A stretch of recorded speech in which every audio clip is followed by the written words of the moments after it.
act this way when I'm around you. Yeah, I've noticed. Hi and welcome everyone. Hi and welcome everyone. I am Friar Tuck, and this is my epoch. All right, so I am in a different location, which is why I kind of started the live stream a little bit early. I have a guest here. His name is Antonio.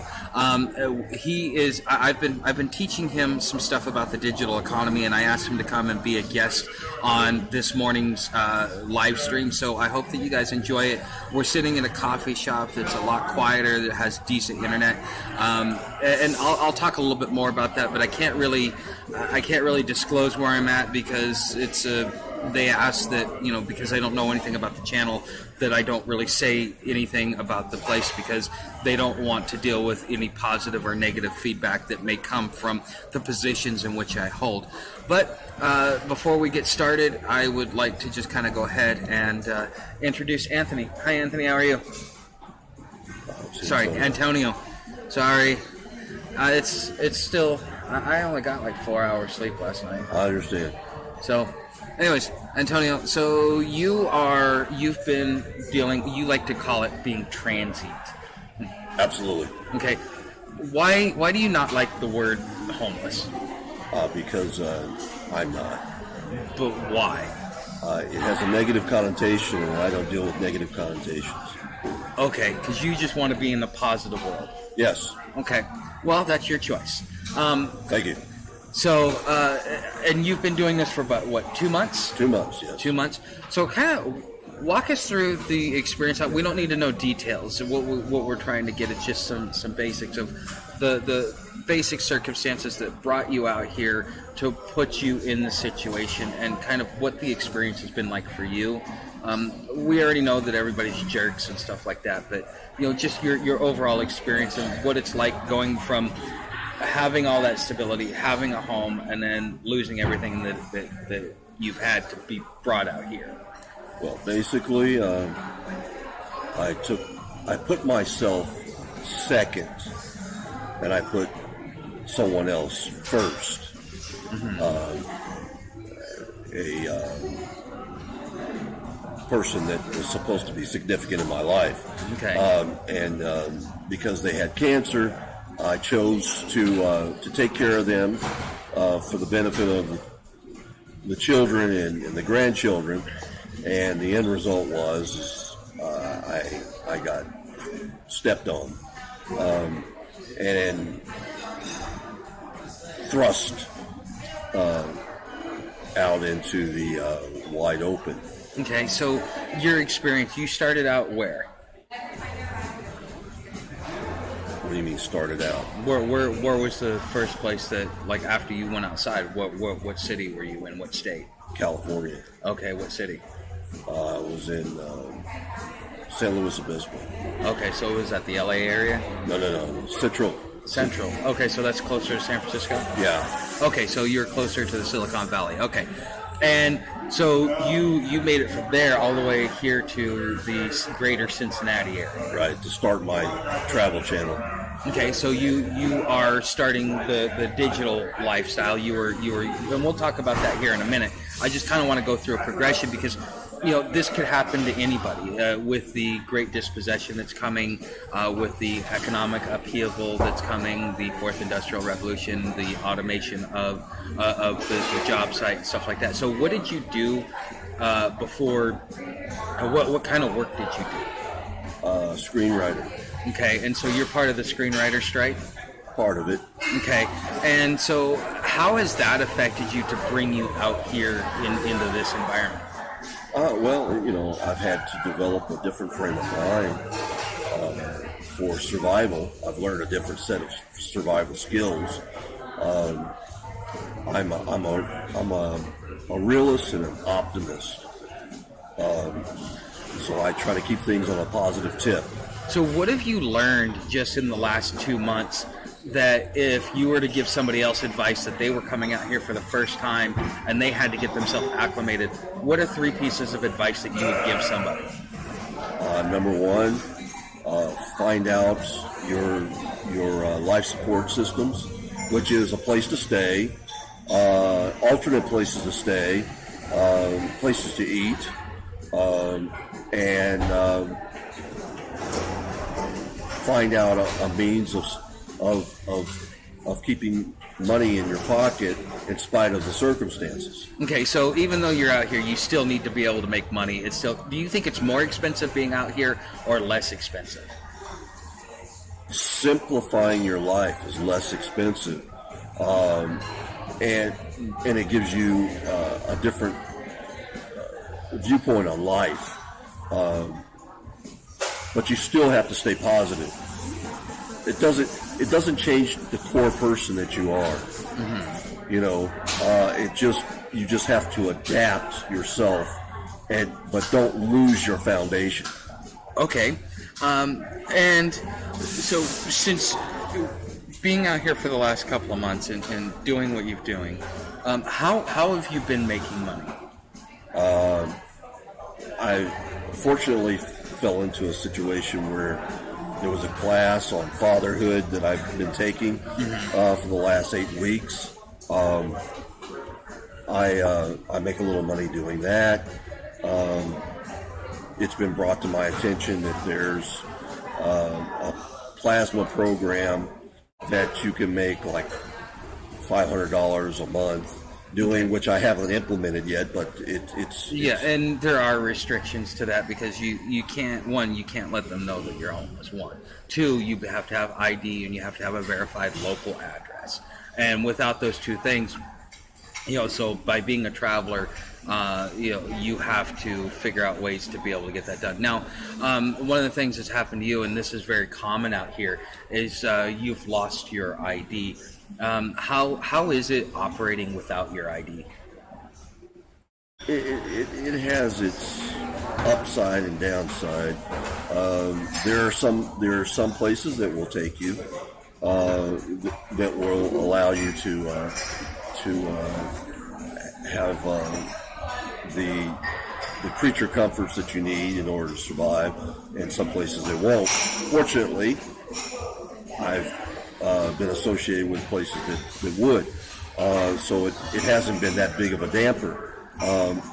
But have you lost opportunities? Well, I mean, you're losing out on the plasma opportunity with no ID. Right. That's $500 a month. Right. But that's going to change because that's just recently been brought to my attention. Okay, and what about other opportunities? Have you lost other opportunities because of not having your ID? Being in the front of the line for certain amenities, yes. Okay. Other than that, no. Okay. And hey, if there's anybody that's watching here, because I know that I started it a little bit early than normal, just because of time crunch and just I was in an area where we didn't have to, where I could get in and get started a little bit earlier. And I apologize to you guys for those of you that were planning on being here at 10:30. But most of you guys end up watching this in live replay. But if you guys, I would love to hear your take on the sound check. I know that behind me I don't have one of those UV screens, so it's making it a little bit bright, but it also takes away from the graininess of the video.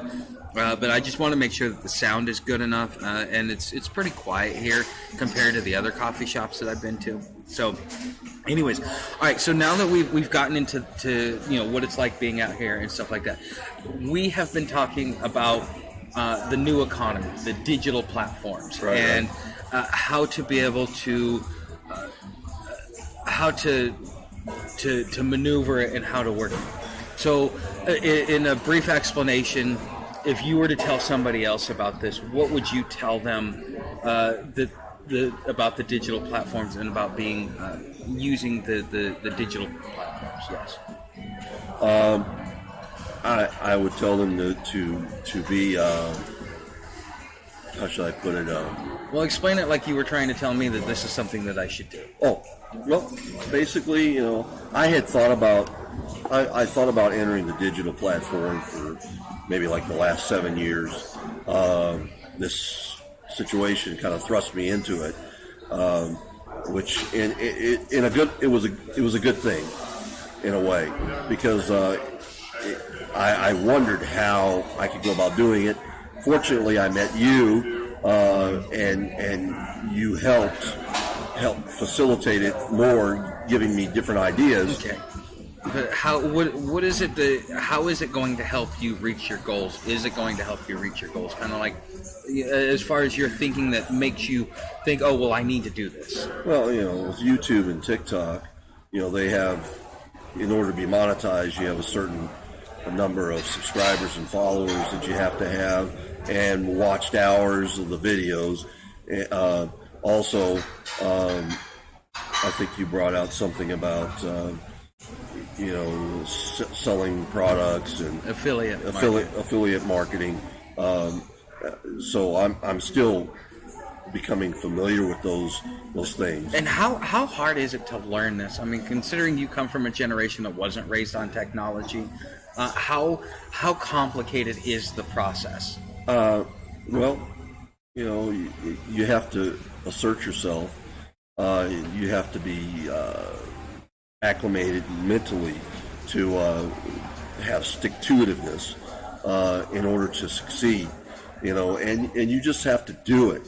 You have to keep your mind focused to get it done. If you really are serious about getting it, doing it.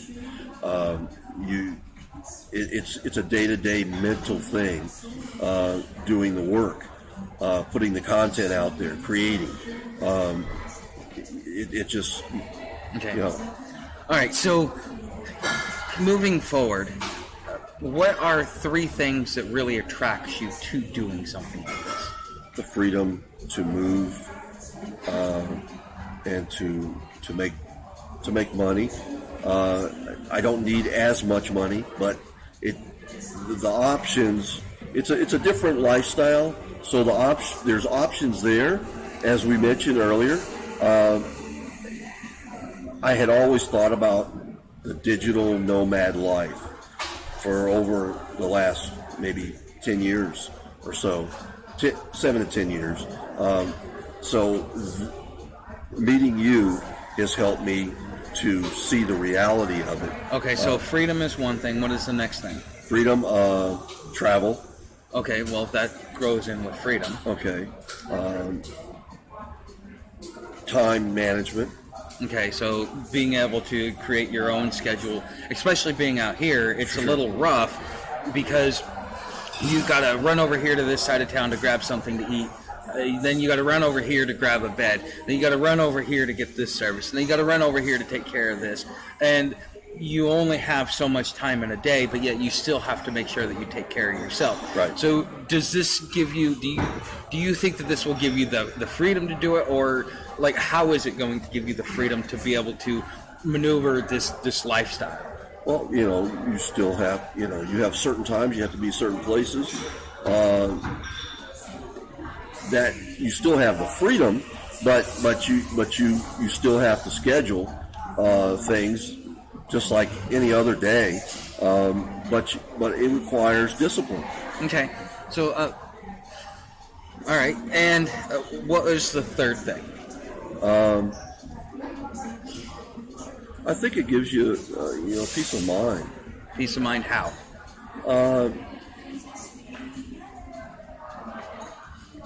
That even though it's structured, to a degree, you have somewhat of a carefree, lifestyle. Okay, so you get a carefree lifestyle, you get freedom, and then you get movement. Exactly. And those things, why is that important to you as far as what it is that you're, the path that you're on? Well, initially being from California, I'm a surfer dude. So I like to feel, even though there has to be structure in my life, that I can be carefree and laid back about things. So that's what I'm able to derive from it. Okay. All right, and now that moving forward, we have talked about there's different ways of which you can do on the digital platform. And you being in what you do, how is your job being automated? Well, there's been talks that screenwriting is going to be automated, by AI, taking over, and there's been talks that even the actors, AI is going to take over their positions as well. Yes, with the new CG, right? Yes. Oh, that on one end it's going to be cool just to see it, because even in the video games it almost looks like they're human. But if you really pay close attention, you can see the digital effects. But they've gotten almost so good that they can make them look real. Right. Which is going to put a lot of people out of work, and those high-paying jobs, that people used to have where they could, afford $100 million houses. That's going to go away.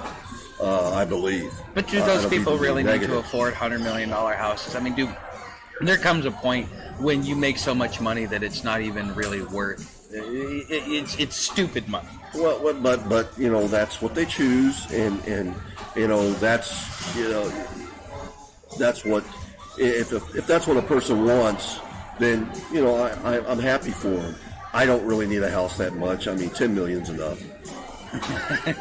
Well, yeah, 10 million. Oh, yeah, you can do a lot with 10 million. You could buy a house and live for the rest of your life, and maybe even pass on some money to your kids if you live reasonably. But if you live where you're extravagant, that 10 million better last you 5 years. Yeah, well, I'm just talking about And being a screenwriter, how do a lot of these actors, do they live lavishly, or do they actually live meagerly and just kind of they have a few expensive things? What are they really like? Well, you live based on what you make, no matter what level of life you're in. They go to shops that the stuff is overpriced, but the quality in some of the places are better than others.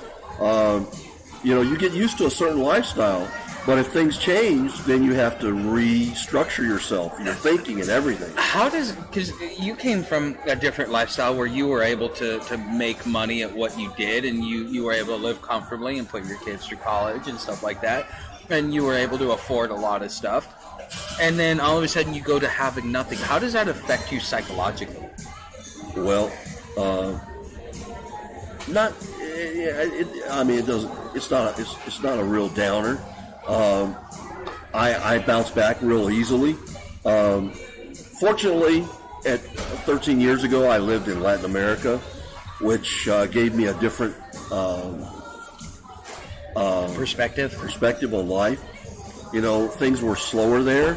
It taught me to be more relaxed and not so.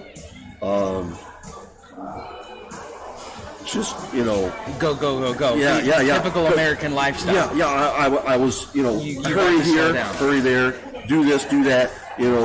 Rush. I rushed my life away, and it taught me to slow down, to enjoy life a little bit more. So it wasn't that big of a shock. Had that not happened, had I not lived there for 2 years, I probably would have went into a paralysis of sorts.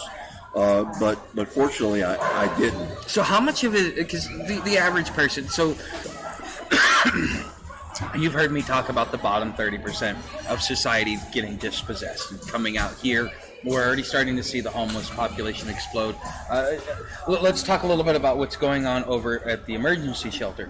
Have you noticed that it seems like a lot of these southern boys from Alabama, from Georgia, even a few people from Florida, everybody seems to be migrating up here? Yes. And doesn't that seem kind of peculiar, considering it's winter and most people migrate south for the winter? They snowbird. Yeah, that's it. Yes. And so, isn't that kind of a little weird that this is happening? I think so. And what is give me your overall interpretation, because I have my own interpretation that I'll talk about later, but I just want to know what you think, because you've been here in the Cincinnati area longer than I have. Right. Well, I guess about six weeks longer. But there must be something going on in the South that is not happening here. And they've, through their grapevine of sorts, they found out that things are a bit greener here. So that's the reason why they migrated. Well, migrating from the South to the North myself, one of the things that they say is, if you want good services, you got to go north because you're not going to get anything down south. But what I've noticed is, like when I left Gainesville, they were running out of food, and then they weren't able to feed the people because the homeless population is exploding. The social system does not want to take care of the problem. They want to sweep it under the rug. And so they make life really, really hard. On top of then once making it up to Chattanooga, same concept where they were able to, they were not able to take clothes donations, but that's because a lot of foreigners are coming from California. Yeah. Go figure. Go figure. A lot of Californians are coming there. They're spending stupid money on these houses because they can afford it, because they sold their house for an astronomical amount, and then it's like pennies on the dollar to come to somewhere like Chattanooga. So then the housing prices are going up because all the Californians are fleeing, and they're raising the rent for everybody else as foreigners. And then they're going into places where you buy secondhand clothes where they would normally get donated to the homeless. They're buying it up, and then they're putting it for sale on like Etsy and eBay and other websites so that they can sell it and make money off of it, whereas we at the bottom of the food chain that have become dependent on it just to be able to get our basics taken care of, we now have nothing. Okay, and that's really as far as the way that the progression is going as far as my travels and what I've seen. It's that they're running out of food. The homeless population is exploding, and it's just it's getting a little bit out of control. And I was talking to one of my subscribers who I've been emailing back and forth with, and he's from my home state. And he was telling me how they had 3 shootings in the last couple of weeks, and it doesn't even make the news anymore. And so we think that everything's fine because we watch the news, we're watching all this, and nothing's being reported of all this stuff. Like Johnny Bravo was talking about being in line, watching people go up to the register, get rung up, and then just pick the stuff up and walk out without paying for it. The cops are standing there watching it happen. The security guard stands there, watches it happen as these people are walking out the door of these higher-end stores like Needless Markup, and places like that. Really? Yes. Huh. Johnny Bravo, a few days ago I watched an episode where he was talking about it. It's like, well, no wonder the economy is failing. Look at what's going on here. I got to see it firsthand. It's insane. I read something on the other day where in Chicago, the mayor of Chicago said... the 9 p.m. curfew? She wants the gangs to restrict their shootings to 9 p.m. from 9 p.m. to 9 a.m. Yeah. Instead of the rest of the day. So they sit around and they play games waiting, and it's like, and they've already got their grudges going and everything else like that. So as soon as nightfall comes, then you get to hear the snap, crackle, pop of all the firearms going on. It's insane. Yeah, and the thing is we as the general public, we're not being told about this, and so we think everything's hunky dory. We're going, why is everybody complaining? Why am I seeing more homeless people? Why am I seeing all this happen? Not realizing that about 15% of the house population that has got a mortgage is on a variable rate, which their rate is like, I think it's like 7% now. Yeah, and people are upside down. They're on the verge of being in a very precarious position themselves. And one of the major investment firms, it was Chase Bank that came out with this most recent report saying that because everybody, when they got the stimulus and they got all the benefits and stuff like that, that everybody put it all off into savings. Well, they are now officially tapped out, and we're tapped out 3 months before they said we would be tapped out.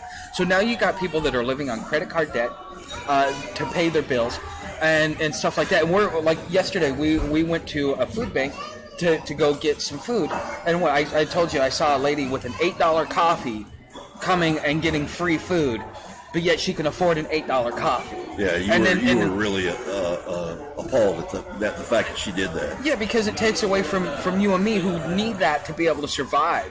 We need the food, and this lady goes in there and just picks out every piece of food that she can. She was gluttonous, she was greedy, and then not only that, she was reckless and irresponsible with her finances to the point to where she's hurting the most vulnerable people because she's only thinking about herself, and that's really what irritates me. Well, but the majority of the populace are thinking about themselves. Yeah. Which, partially that's not a bad thing, but if it's abused, yes, it's a bad thing. But the thing is, it is being abused because you have these people that are, they don't want to tighten their belts because they got used to living a certain lifestyle, and they're just hoping, crossing their fingers that all of this will be much, much better, that it'll get better soon, that there's stimulus coming and that there's UBI coming. But once that UBI comes, one thing that I was always taught is your expenses always rise to meet your income. So even though you make more money, it doesn't mean that you're going to spend it because you want those extra things until you finally get to a point where you got so much money coming in that you can't spend it all. But you can. I've talked to people who are like, yeah, give me $1 million. I'll have it spent in 10 minutes. I'm like, how can you spend $1 million in 10 minutes? I mean, Shaq spent $1 million. His first check when he went into the NBA. Uh-huh. He spent $1 million, in probably 15 minutes at least. That's just crazy. But he was also like 20 years old. He wasn't 40 or 50 years old, so he was totally inexperienced until a finance guy sat down with him and taught him that he needed to change his whole mental outlook. He was on a track to spend everything, there's lots of stories of NBA stars or professional athletes that spent every dime they had and ended up on, homeless road because they had no one guiding them down the right road.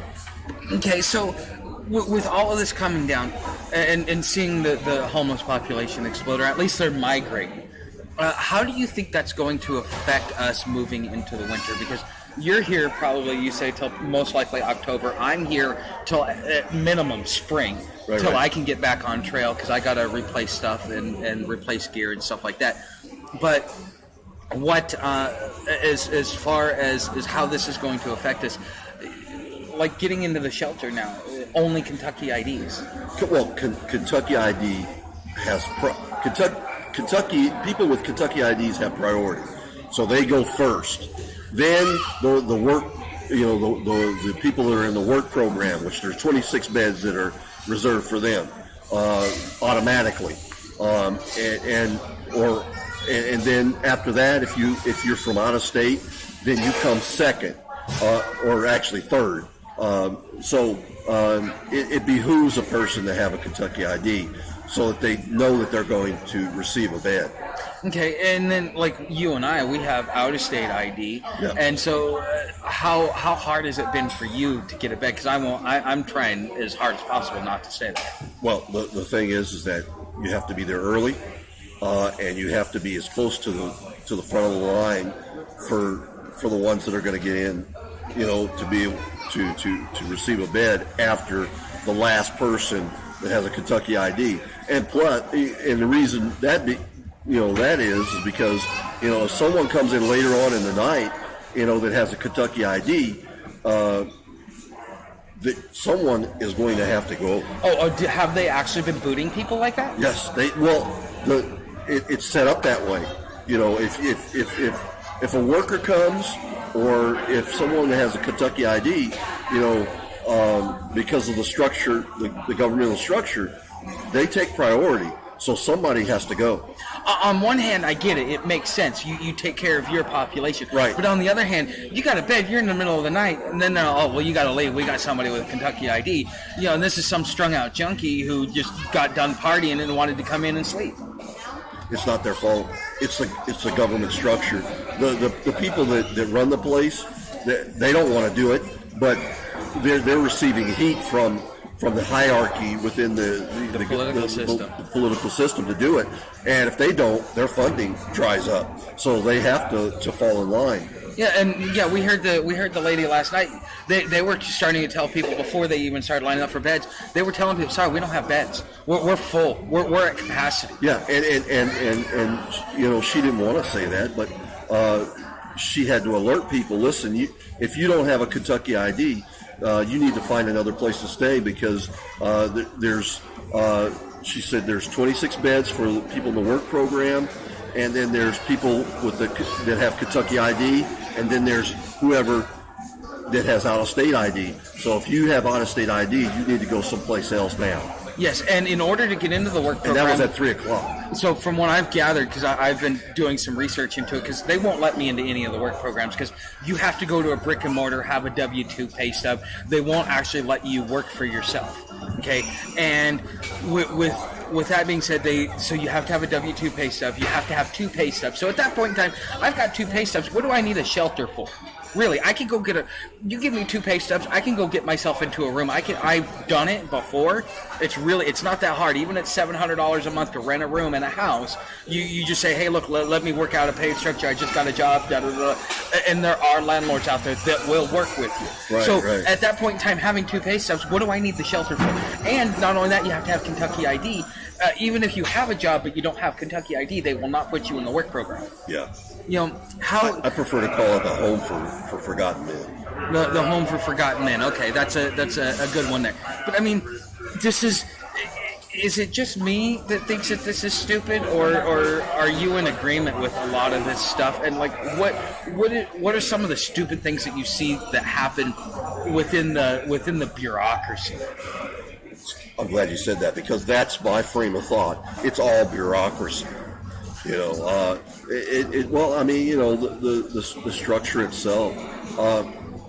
What? Not to sound bad, but there are some people that are very insensitive towards your unfortunate circumstances, not realizing that things could change very quickly and they could end up being in the same position, especially with the variable rates that have been sold to people in housing.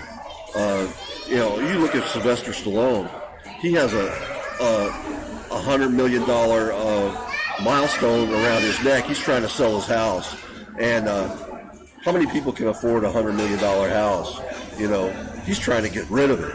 Okay, so one of the questions that was asked here, it says, do they tolerate big bad dudes cutting in front of the line? You know what? I will tell you, it depends upon the staff. Some of this, and it really depends upon what goes on in the shelter. There are people that won't tolerate it, and then there's other people that, like, I want a bed, and if I start fighting.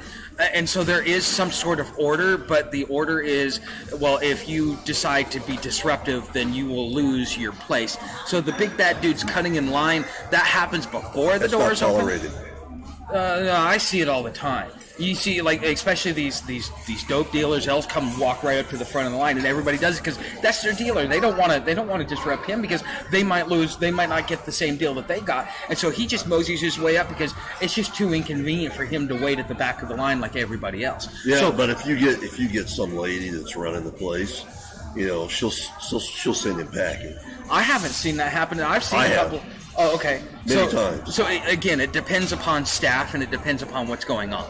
But overall, I would say that the big bad dude, it just really depends on the person, whether they're willing to fight, and the consequences of the fight.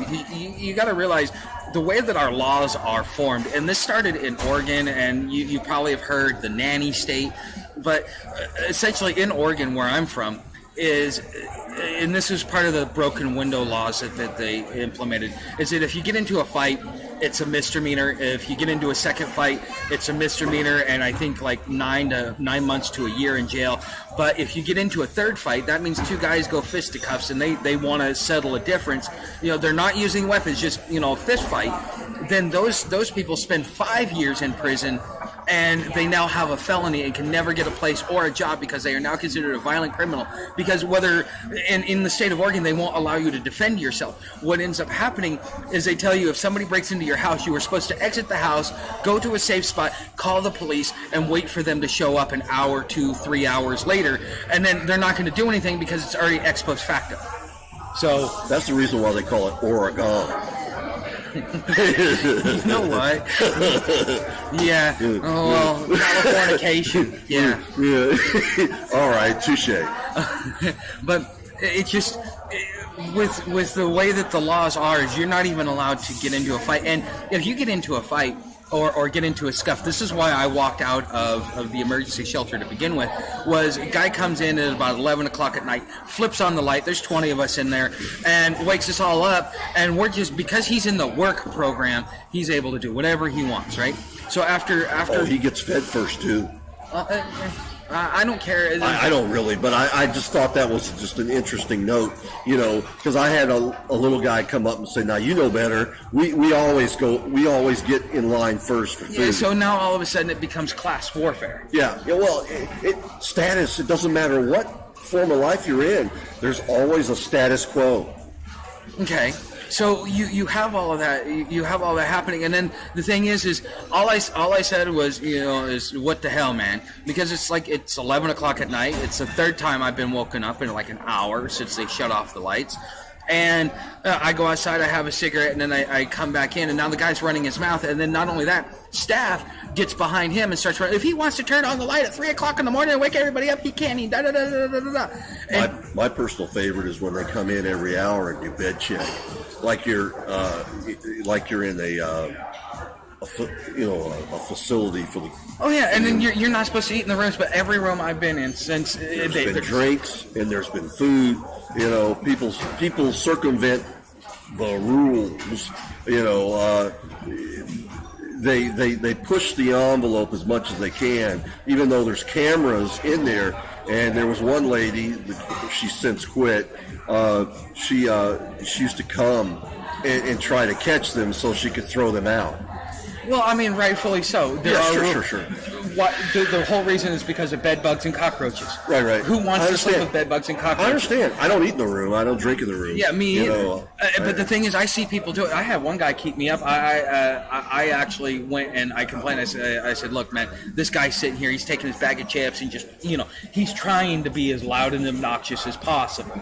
And he's being up all night. He's calling everybody names. He's doing all this. And I finally said, look, either you deal with this or I'm going to go deal with it, because I just reached a point where I was about ready to rip the dude out of his bunk and have my way with him.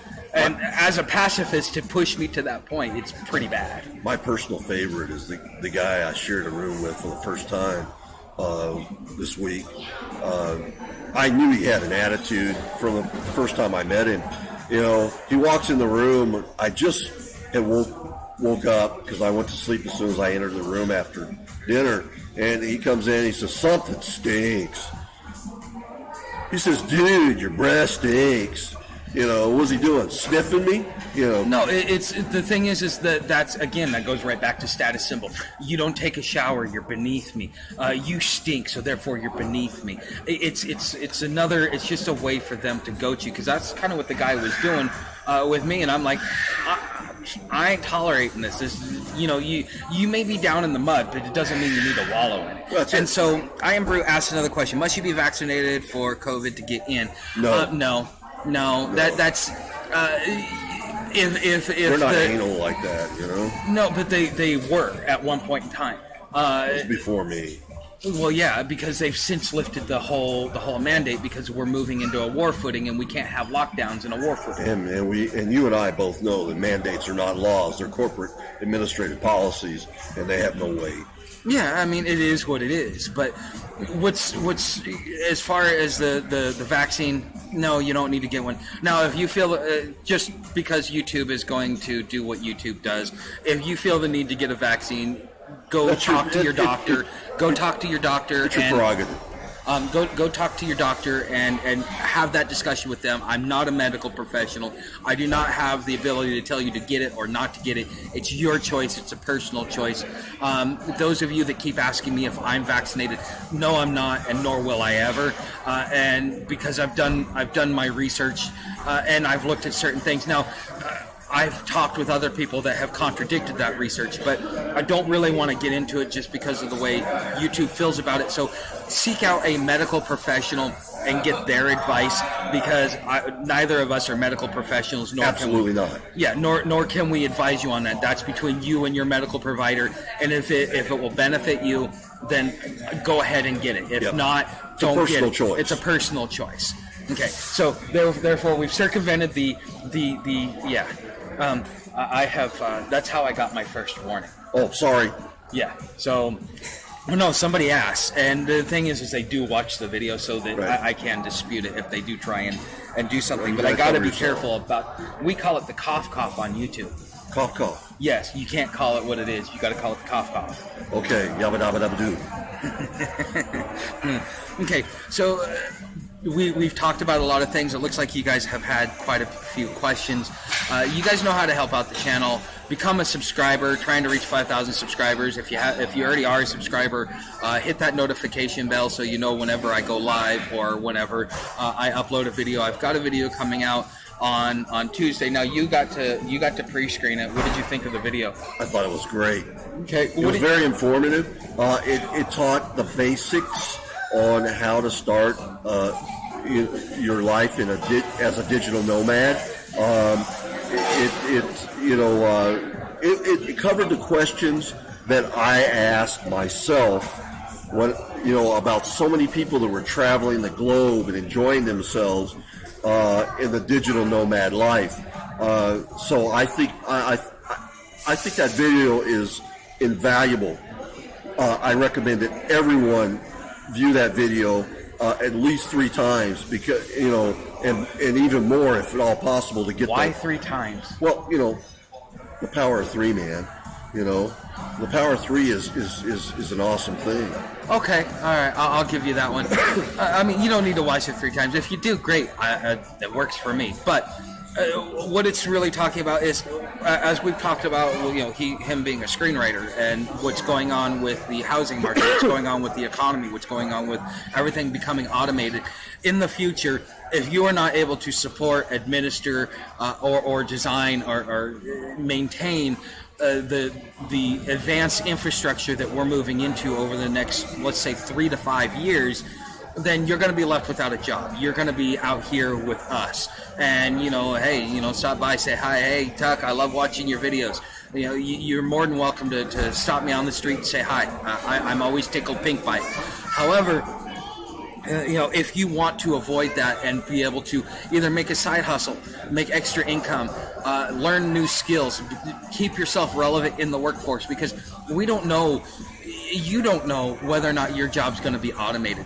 As one of the things I've told before is that before I closed my janitorial business, they were coming out with an auto scrubber. Now that's going to take, I could save 3 employees if I had 100,000 square foot that I was maintaining 24 hours a day, like for our super large companies. Or if I was doing a lot of auto scrubbing, this would be the type of machine that I would need. It's just it runs on software. You pay $60,000 for it, but that's basically a half a year salary for 3 people, and I get to work at 3 people. I pay $5,000 a year to maintain it, but yet it does all the work for me, and I don't need to hire somebody. And I know it gets done because the computer's always going to show up on time. The computer's not going to ask for days off. The computer's not going to ask for benefits. The computer's not going to ask for any of this, because it does what it is that we program it and tell it to do.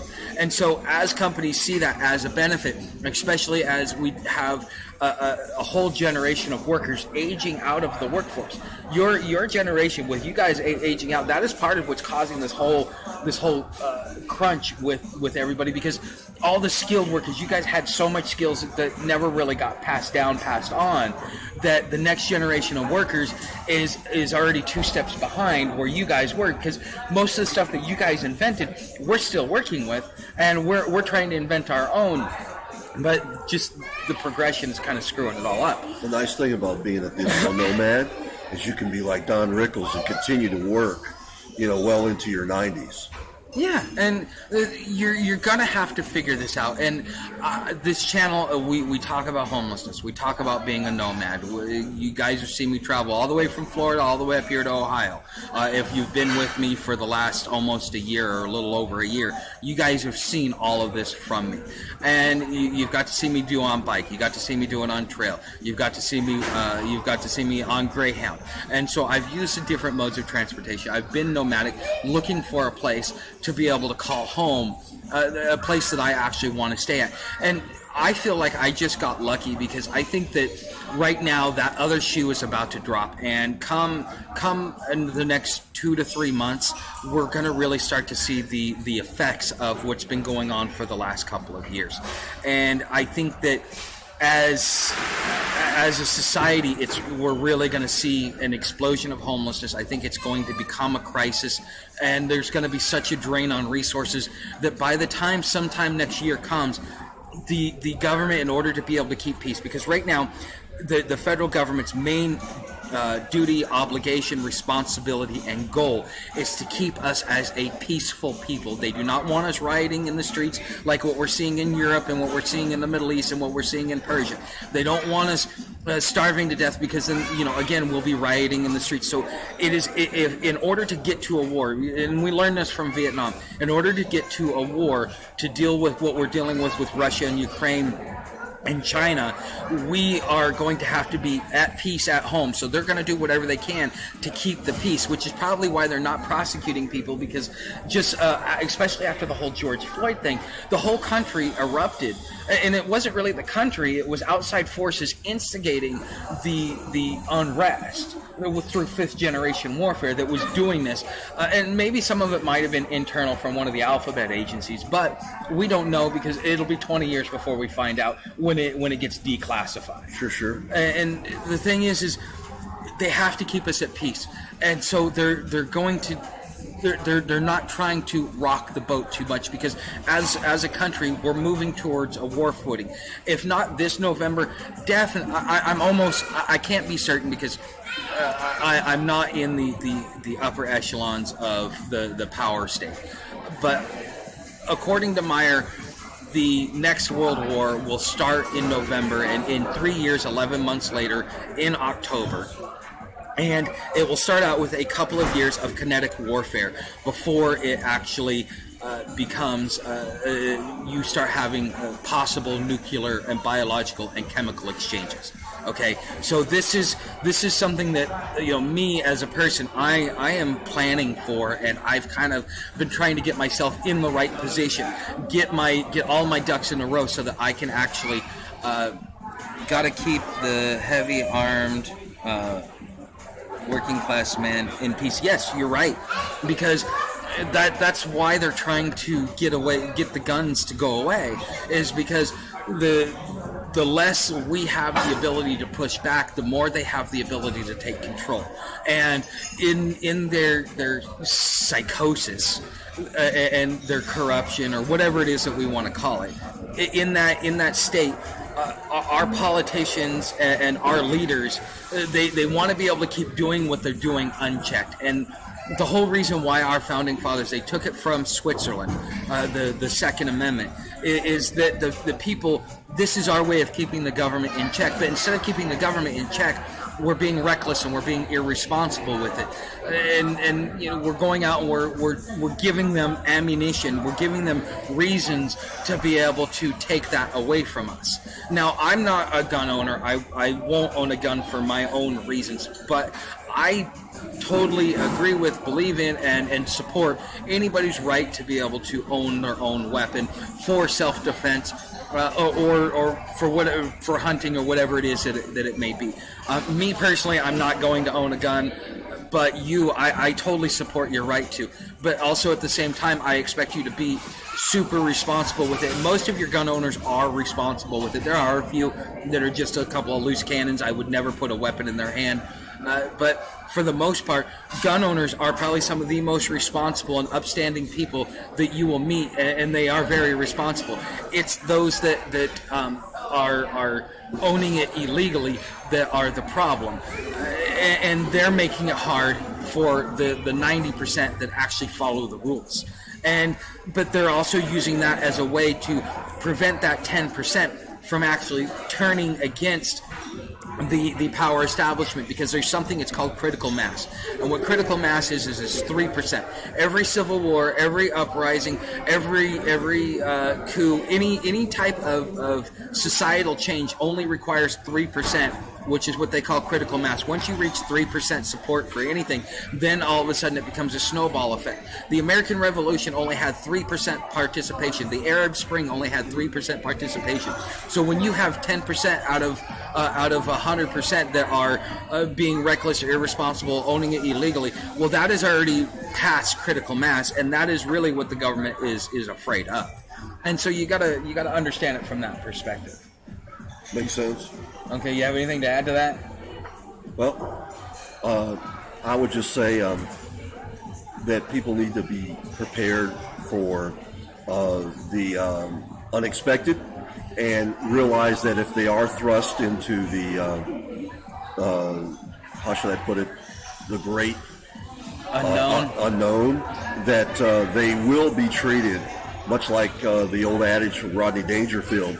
They will receive little to no respect. Yeah, and well, I mean, it depends upon what region you're in. We're from the West Coast, and this is the way that they treat us here in the West Coast is very similar. Now, you go south of Lexington, it's completely different. I've been ran out because I have a backpack, and even though I had money and I paid to be there, I was still ran out. Because, yes, this happened in Chattanooga. This is why I never want to be in Chattanooga. I'm sitting there doing work on my laptop, and I'm sorry, I couldn't help myself. And stop.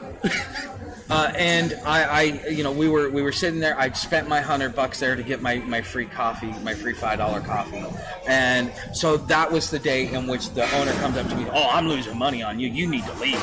Because I have a backpack. He thought, oh, he's homeless. He's this and he's that. Because people have their preconceived notions. Now, in the past, in the 80s and the 90s, and maybe even in the early 2000s, you would, if you look at somebody and they were homeless, yeah, they were probably on drugs or had mental health issues, and that's why they were out there. But since the 2008 crash, the average person that has come out is... You have a larger percentage. I would say that there's probably 20 to 30% that have come outside in the total homeless population that are not. They're not drug abusers. They're just, or they don't have the mental health issues that would prevent them from work. They're losing opportunities. They get injured. The system has just ran them through the grinder, and they have nothing left to give, and they're still trying to fight just to be able to get their basics taken care of. The kid Josh. He's like that. Sure. And, you're like that. I'm like that. Right. So that's 3 people right there. And we're just in a very small community where there's maybe, 300 homeless, if that? Well, and it's about picking yourself up, dusting yourself off. The digital nomad life is the way to do that, I believe. At least that's the direction that I'm going. Why?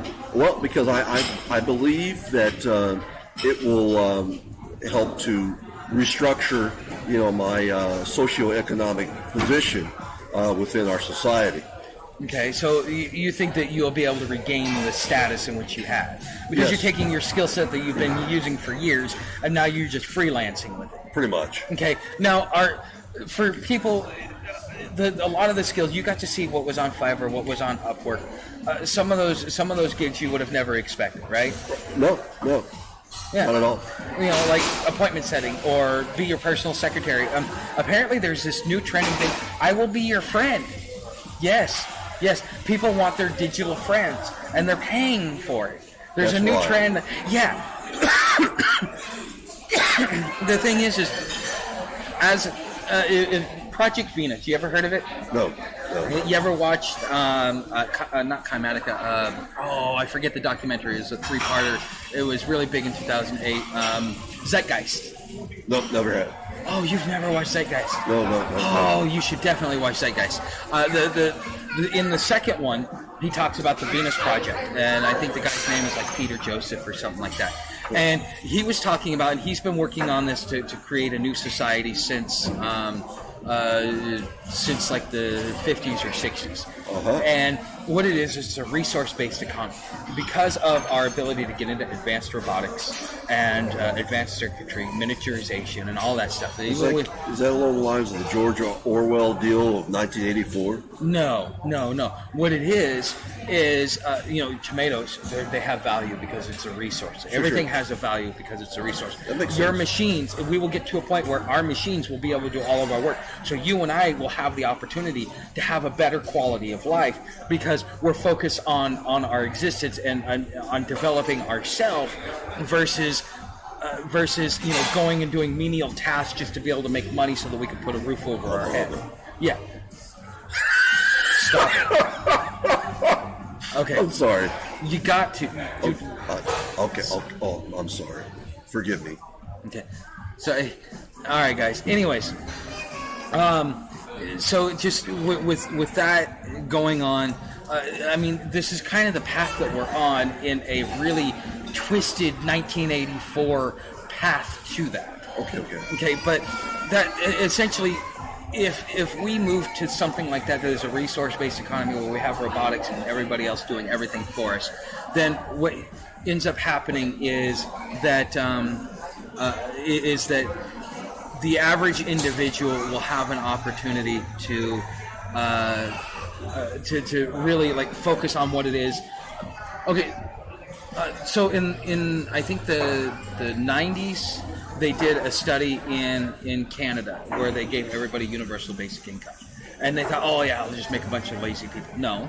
What it ended up doing is people stopped going and getting menial jobs, started becoming self-employed, doing things that they loved and they liked because people still want to be productive. People aren't lazy like we want to claim that they are, that they need somebody, an overlord. That is the indoctrination that we're given. People want to be productive, but they want to be productive doing things that they enjoy instead of being productive doing things that they have to just so that they can live a menial existence. As it should be.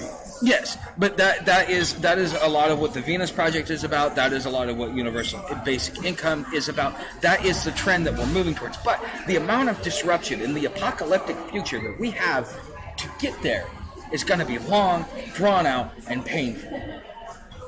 What do you think? I think you're on the right track.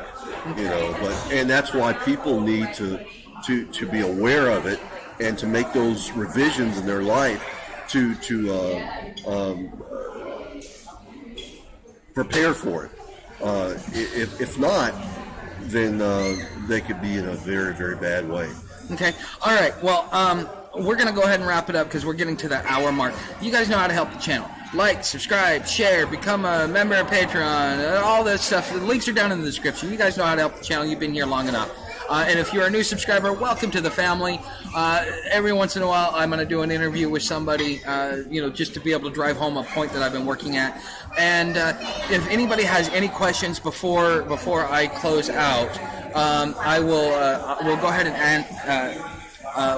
and answer that. So I am Brute. Thank you for watching and thank you for being here and asking the questions. If anybody else has any questions, because we've talked about a lot of different things, we've kind of skirted around in a lot of different things. So, if you guys have any questions, ask them now because we're going to go ahead. We're going to close up. Just to kind of give you guys a little bit of an update. One of the things that I'm really working on as far as the channel goes is, yes, being homeless, being transient, nomad, bohemian, whatever you want to call yourself. Okay, the likelihood of this happening to you, if you're watching this channel, is high. And when you're out here, as Antonio was saying, you need to be able to bring in money. You need to generate revenue. Now, you may not have to pay rent, but you still have to eat.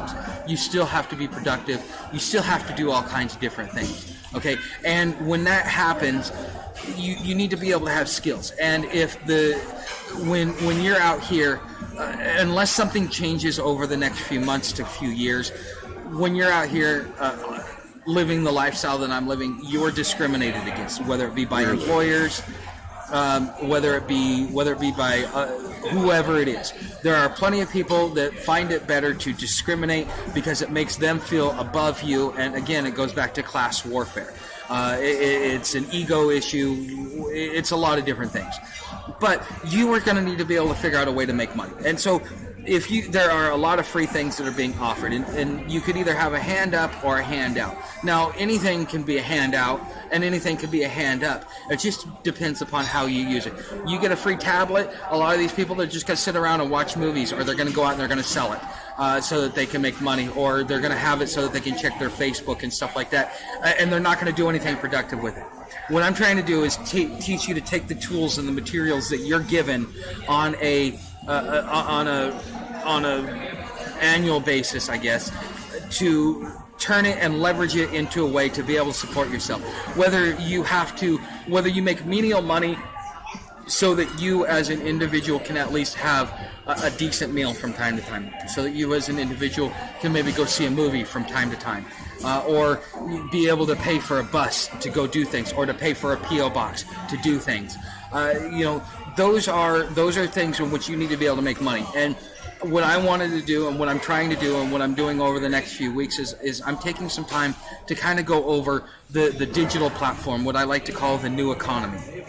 And I'm hoping that you guys at least look into it, explore it, and start getting yourself pre-positioned now, because in the event that you do become homeless or transient or a bohemian or a nomad, and you have to relocate, or you just lose everything through the Great Disposession, you need to be able to be to a point where you as an individual can at least take care of yourself and already have the foundation there. Because if you come out here and then decide to start doing it, it's not too late, but it might as well be too late. And so you might as well get yourself prepared, get yourself put in a position now where you will be benefiting, and you will at least have that.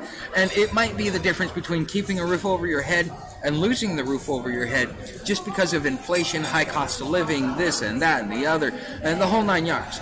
Okay, so this is an opportunity for you to either use it as a stopgap to at least to regain some stability, or at least to have some stability should you have to migrate, whether it be for climate, economics, war, famine, anything like that. Okay, so it looks like Antonio has one thing that he would like to add. Go ahead and add it. You mentioned something about plugging my channel. Oh yes, I'm sorry, I almost forgot. So go ahead, and one other thing is Antonio, he has his own channel. He does an each channel. So he goes around to breweries. I know a lot of you guys are probably big beer drinkers, and so he does the tour of breweries. I'm working with him to improve his videography, his editing, and his content. So, if you would like to go check out his channel, I would strongly suggest checking it out, sticking with him for a while I help him get his stuff in order, because this is also part of the different digital platforms that you can do to be able to support yourself. And again, this is something that you want to get done before you come outside, not after you come outside, because by then, at least this avenue, it takes a while. It's a slow burn. It's not something that happens overnight, like, let's say, Fiverr or Upwork, or going out and doing other things. Okay, so tell us the name of your channel. It's called Gnarly Beer Travel. How do you spell it? GNARLY BEER Travel TRAVEL. Okay, and so right now you are doing the Cincinnati area, correct? Cincinnati, Kentucky, tri-state area. The greater metropolitan area of Cincinnati. Right. Okay, yeah, because you got to realize Cincinnati's right on the border of Ohio and Kentucky. So I walk across the river, I'm in Kentucky. I walk across the other side of the river, I'm in Ohio. Okay, so I recommend checking out the channel. That's actually how him and I got connected. Is one of my first nights in the emergency shelter here. I ended up coming across him, and I was telling him about how I'm a YouTuber, and he was telling me how he's doing YouTube, and then we got to talking and exchanging stories and content ideas. And so I decided, because I got to see some of his content, that part of being a good human being, part of we are all humans. We're all in this together. We're all on the same planet together, and when we die, we're all gonna go to the same place.